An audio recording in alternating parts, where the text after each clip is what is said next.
हाँ नमस्कार। न्यूज़लेटर बिथरा के सरंजन में आपका स्वागत है। आज चर्चा कर लेते हैं झारखंड की। वरिष्ठ पत्रकार हैं गुंजन ज्ञानेंद्र सिन्हा। उन्होंने अपने फेसबुक वॉल पर एक खास मुद्दे की ओर ध्यान खींचा है। उन्होंने लिखा है, 5 बरस पहले यशस्वी जी ने मंडल डैम का शिलान्यास किया था।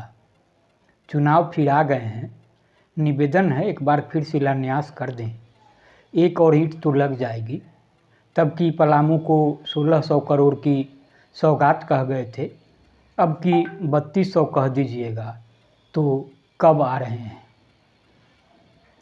सवाल संजीदा है और इसके निहितार्थ साफ हैं कि पार्टियों नेताओं की कथनी और करनी में क्या फ़र्क होता है। इस मामले में न भाजपा पीछे है, न देश के प्रधानमंत्री नरेंद्र मोदी। यशस्वी जी का संबोधन नरेंद्र मोदी जी के लिए है। उन्होंने ही पिछले चुनाव से पहले मंडल डैम का शिलान्यास किया था। बहरहाल विपक्ष का भी आरोप है कि जितने वादे भाजपा ने 2014 से पहले किए थे, उन तमाम वादों को दरकिनार कर एक नई उम्मीद की रोशनी जलाने की कोशिश हुई और लोगों को यह समझाने की कि अब पुरानी बातों को छोड़िए, भारत काफ़ी आगे निकल चुका है और इसकी गति को बढ़ाए रखने की ज़रूरत है और इसलिए भाजपा का सत्ता में बना रहना भी ज़रूरी है।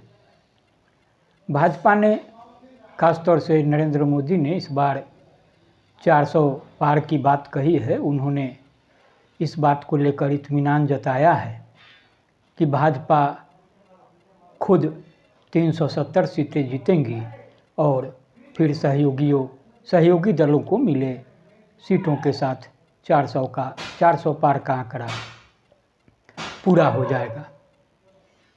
तो फिलहाल पुराने वादों को छोड़कर भाजपा नए नए वादे कर रही है, नए सपने दिखा रही है। बातें तो हो रही है विश्व गुरु बनने की, दुनिया की तीसरी अर्थव्यवस्था की।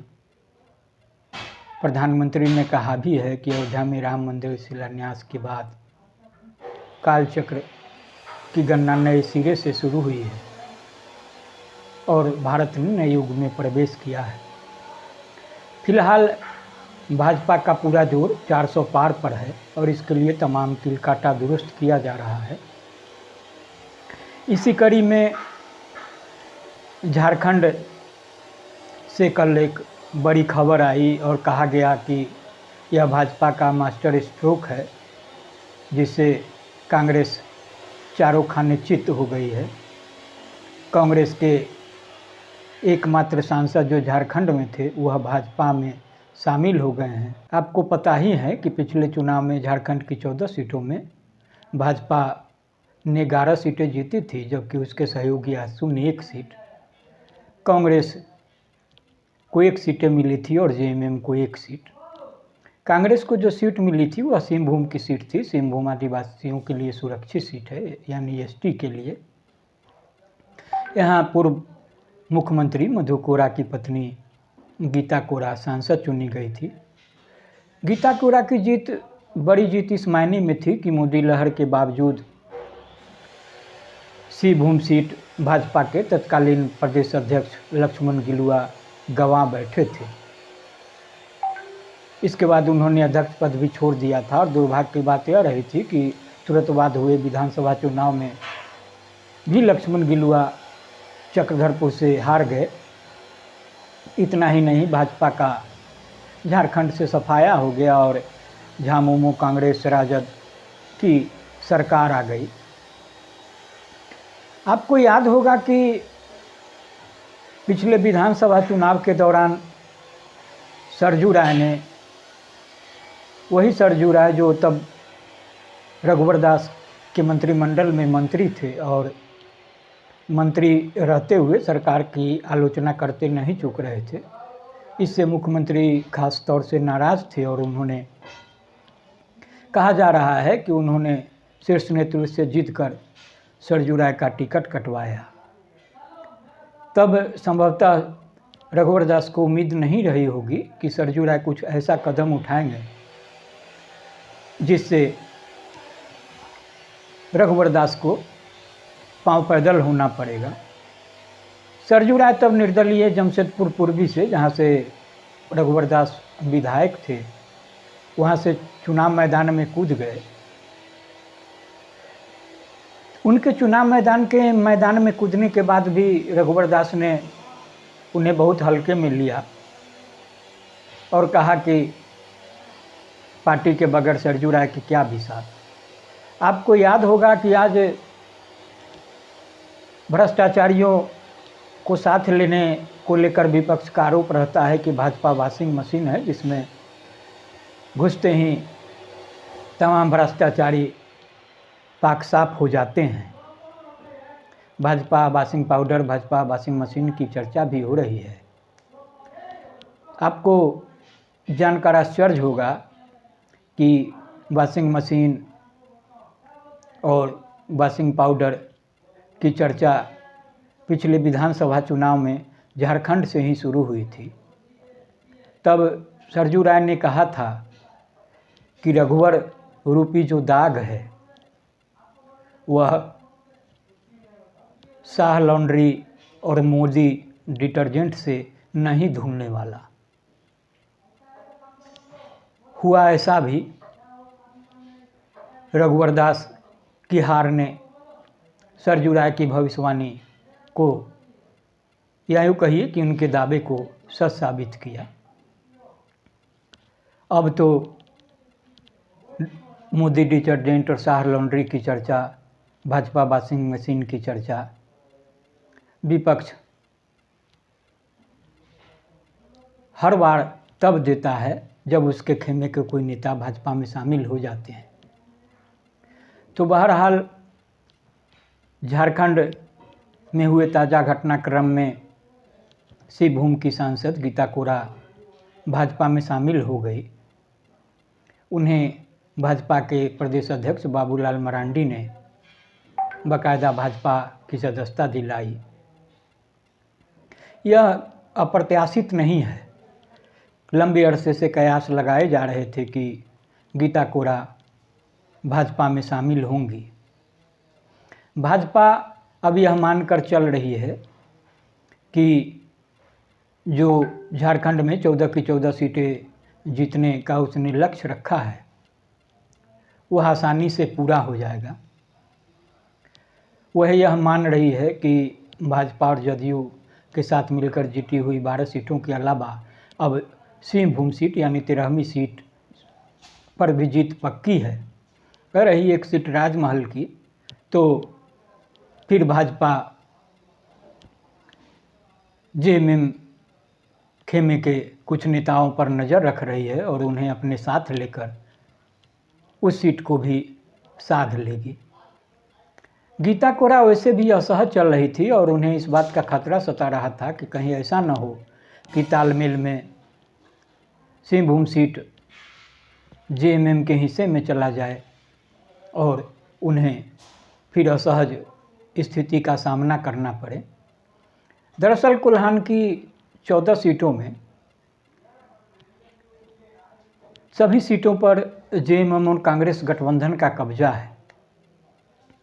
सिंहभूम सीट के तहत आने वाली सीटों में सिर्फ एक सीट कांग्रेस के पास है, जो मधु कोरा की परंपरागत सीट है जगन्नाथपुर, जहां से मधु कोरा पहली बार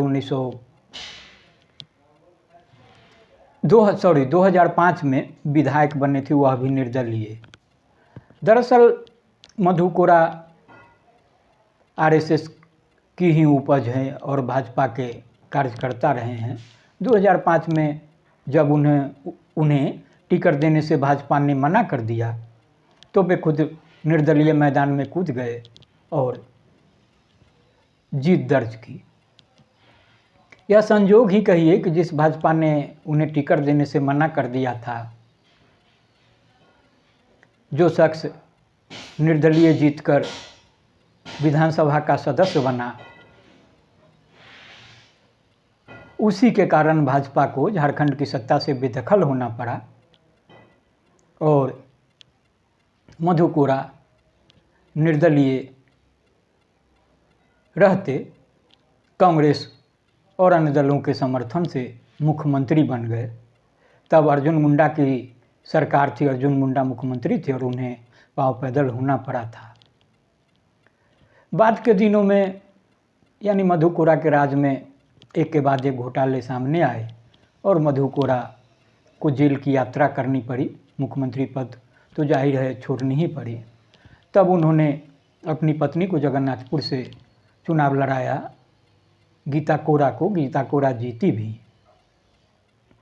गीता कोड़ा मधु कोड़ा की पार्टी जय भारत समता पार्टी से जीती थी। गीता कोड़ा वहाँ 2 बार विधायक चुनी गई। बाद में मधु कोड़ा पत्नी समेत कांग्रेस में शामिल हो गए और मैंने 1918 में और 2018 में और 2019 में कांग्रेस की उम्मीदवारी सिंहभूम से सीट से मिली और गीता कोड़ा ने जीत भी दर्ज कराई। जगन्नाथपुर सीट से मधु कोड़ा के खासम खास सिंकू विधायक होते हैं। तो भाजपा गीता कोड़ा को साथ लेकर सिंहभूम सीट पर कब्जा जमा पाएगी या नहीं जमा पाएगी, यह अलग बात है। लेकिन यह उम्मीद पालना भी गलत नहीं है कि मधु कोड़ा की सिंहभूम में अपनी खास पकड़ है और जो हो समुदाय से आते हैं, आदिवासियों में अलग अलग उपजातियाँ हैं, उससे हो जाति से, तो उसकी संख्या मजबूत है और वह निर्णायक भूमिका निभाती है। तो हो सकता है भाजपा को इसका लाभ मिले। कहा तो यह भी जा रहा है कि जहाँ तक राजमहल की बात है, वहाँ बुढ़ियों के विधायक जो लोबिन हेम्ब्रम हैं, नाराज चल रहे हैं, उनको भाजपा अपने साथ ले सकती है। लोबिन हेम्ब्रम ने राजमहल से चुनाव लड़ने का संकेत भी दिया है। कहा तो यह भी जा रहा है कि हेमंत सोरेन की भाभी सीता सोरेन पर भी भाजपा की नज़र है। सीता सोरेन नाराज चल रही हैं, तो हो सकता है भाजपा उनको भी साधने में कामयाब हो जाए। भाजपा कहाँ तक कामयाब होती है, फिर झामुमो कांग्रेस भाजपा की काट के लिए क्या कदम उठाती है, यह देखना दिलचस्प होगा। फिलहाल हम चर्चा कर लें उस बात की कि किस तरह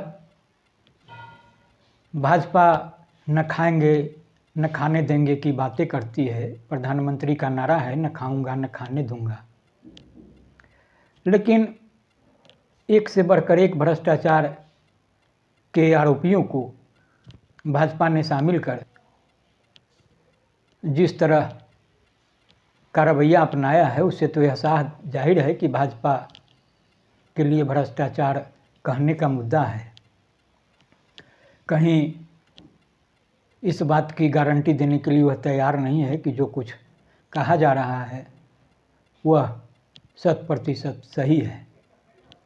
अब गीता कोड़ा के मामले को ही लें।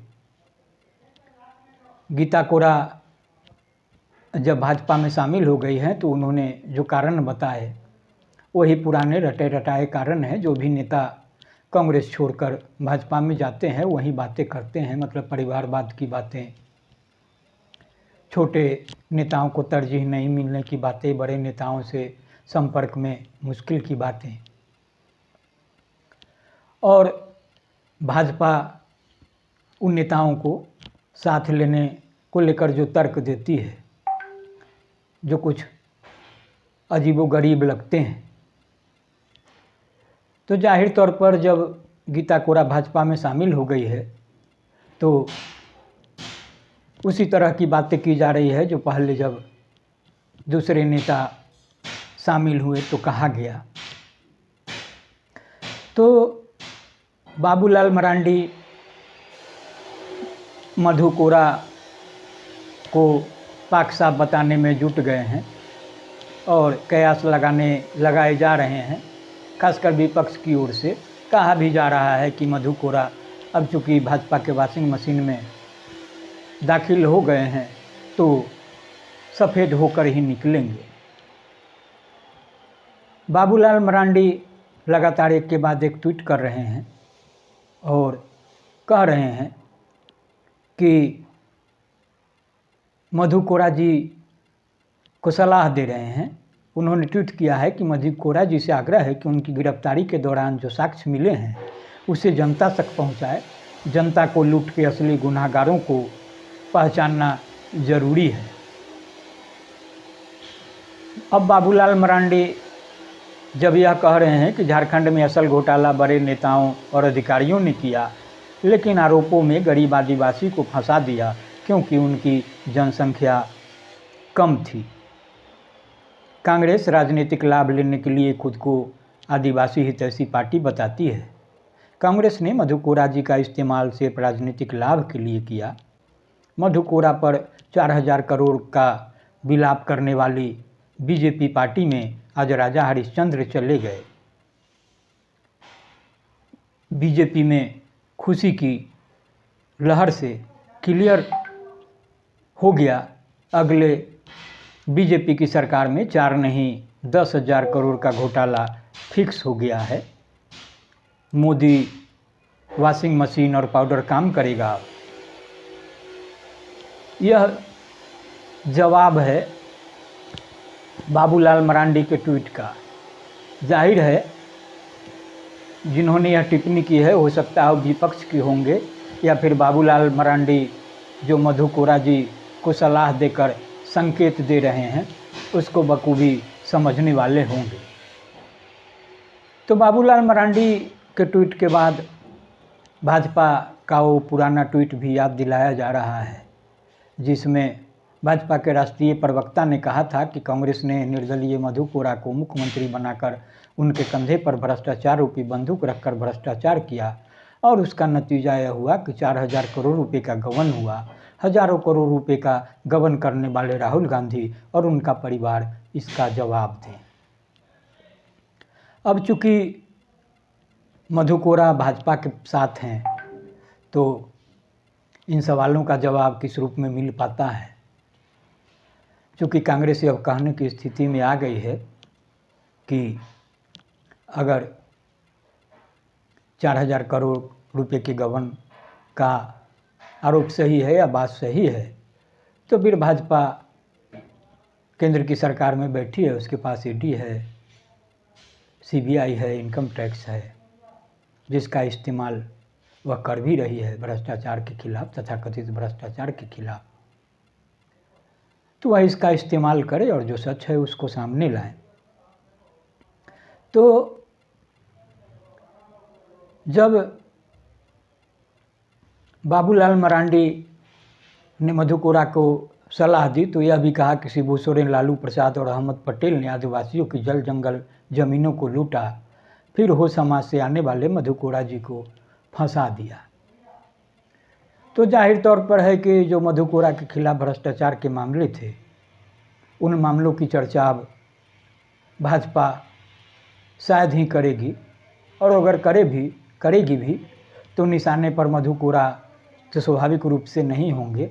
हाँ, कांग्रेस हो सकती है जैसा कि बाबूलाल मरांडी कह भी रहे हैं। तो बाबूलाल मरांडी जो कह रहे हैं उसके बाद विपक्ष भी हमलावर है और कहा गया है कि जो washing powder party Bharatiya Janata party Madhu Koda के भाजपा में शामिल होने से सबसे ज़्यादा खुश तथा दुखी दोनों झामुमो के कार्यकर्ता नेता हुए होंगे। खुश क्योंकि झामुमो की झोली में आगामी लोकसभा में 1 सीट का तय इजाफा, दुखी इसलिए क्योंकि जी जान लगाकर राजनीतिक रूप से हाशिए पर खड़े कोड़ा दंपत्ति को 2019 में कांग्रेस की टिकट पर जीत दिलवाई। खैर, जीत हार अलग विषय है और यह मतदाताओं के हाथ में है। पार्टियां लुभाने के लिए अपने तय वादे करती है। तो विपक्ष की ओर से कुछ नाम गिनाए जा रहे हैं, भ्रष्टाचार के मामले गिनाए जा रहे हैं। कहा जा रहा है कि मोदी की भ्रष्टाचारियों को सुरक्षा की गारंटी, यह झामुमो की ओर से जारी किया गया है। इसमें बताया गया है और जो नाम गिनाए गए हैं उसमें मधु कोरा खनन घोटाला, रघुवर दास जमीन घोटाला, पेना खांडू 2000 करोड़ घोटाला, अजीत पवार सिंचाई घोटाला, हसन मुशर्रफ 1500 करोड़ घोटाला, छगन भुजबल महाराष्ट्र सदन घोटाला, BS मुंबई PCM, शिवराज सिंह चौहान व्यापम घोटाला, शुभेंदु अधिकारी शारदा घोटाला, हिमंतवा विश्व शर्मा शारदा घोटाला, नारायण राणे लैंड घोटाला, जय पांडा जमीन घोटाला, प्रहलाद यादव बालू घोटाला, गीता कोरा जमीन घोटाला, ढुल्लू महतो कोयला घोटाला, भानु प्रताप शाही दवा घोटाला, CP चौधरी शौचालय घोटाला, सुदेश महतो राष्ट्र मंडल घोटाला। और तोते की तस्वीर देकर नीचे ED CBI ITI की बात की गई है। आपको पता ही है कि विपक्ष का आरोप रहा है और लगातार रहा है कि भाजपा ED CBI यानी केंद्रीय जांच एजेंसियों का विपक्ष को दबाव में लेने के लिए इस्तेमाल कर रही है। भाजपा पहले इस बात का दबाव बनाती है कि भाजपा में आ जाएं और अगर नहीं आती है तो फिर ED CBI IT का इस्तेमाल किया जाता है, दबाव बनाया जाता है और उन्हें अपने खेमे में खींच लिया जाता है। तो भाजपा को लेकर अभी हाल ही एक युवा यूट्यूबर ध्रुव राठी का वीडियो काफ़ी वायरल हो रहा है, इसकी चर्चा है। ध्रुव राठी पर भाजपा IT सेल की ओर से आक्रमण किए जा रहे हैं, तरह तरह के लांछन लगाए जा रहे हैं। भाजपा से ज़्यादा काम मीडिया भी कर रही है ध्रुव राठी को गलत साबित करने में। तो बहरहाल आप इसे सुने और गुने। नमस्कार।